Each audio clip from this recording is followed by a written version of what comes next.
Comic books. One of the many forms of fictional media that allows us to escape the outside world and indulge in fun, entertaining, story-driven books filled with great content and amazing artwork. I was about 11 years old the first time I read a comic book. At this time, I wasn't too interested, only because the comic that I read was taken straight from a movie that it was based on. The movie was Star Wars Episode V: The Empire Strikes Back. Being the huge Star Wars fan that I was and still am, it wasn't interesting to read something in which I knew what exactly was going to happen. At that time, I didn't realize not all comic books were like this. It wasn't until a few years later when I discovered one of my favorite television shows, The Walking Dead, was based on a comic book series. I started reading them and immediately fell in love. The comics are much more messed up, less censored, and vulgar, which I am really into. What I really liked was reading beyond the point where the television show was and learning what would eventually be featured on it. I was no longer going into the show blind, which made it more appreciable to watch and allowed me to make my own theories on what will happen next. This led to discovering other comics based on movies and television shows. I was already a huge superhero movie fan, so I started reading comics about my favorite superheroes, one of them being Deadpool. There are so many crazy, hilarious comic stories about him.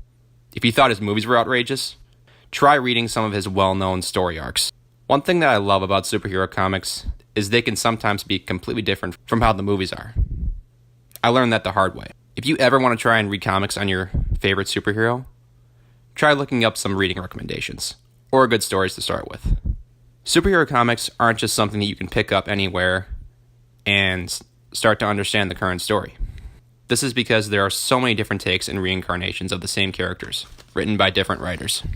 Not all comics are part of the same story. The reason why I know this is because I discovered a YouTube channel called Variant Comics that makes videos that talk about all things comics. They do a lot of history of episodes that explain the origins and most well-known reincarnations of superhero characters. This is where I get a lot of comic knowledge from stories that I have not read. As time went on, my comic collection grew bigger and bigger. I began going to comic book stores, which now happens to be one of my favorite hobbies. I have family and friends who love comics as well, and we started to check out all the different kinds of comic book stores around our area. The thing that I love about comic book stores is they are locally owned, they have a huge variety to choose from, and almost all of them like to hold a yearly event called Free Comic Book Day. Every year in May, many comic book stores have free comic giveaways of your choosing, and you're allowed to receive more than one free comic.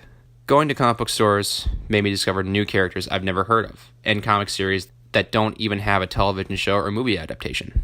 One of these being the 6-issue horror series titled Witches. It tells the story of a family who is haunted by witch-like creatures who live in the woods next to their house. What made this story so interesting for me was the writer who wrote this miniseries based it off true events that happened from his childhood. This really made me get into horror-themed comic books. It's a great story that I would recommend not just to anyone who likes comics, but anyone who likes horror. I've also really learned to appreciate the artwork within comics. Every artist has their own unique style. Some draw their characters in such a unique way that it's hard to picture them being drawn in any other art style.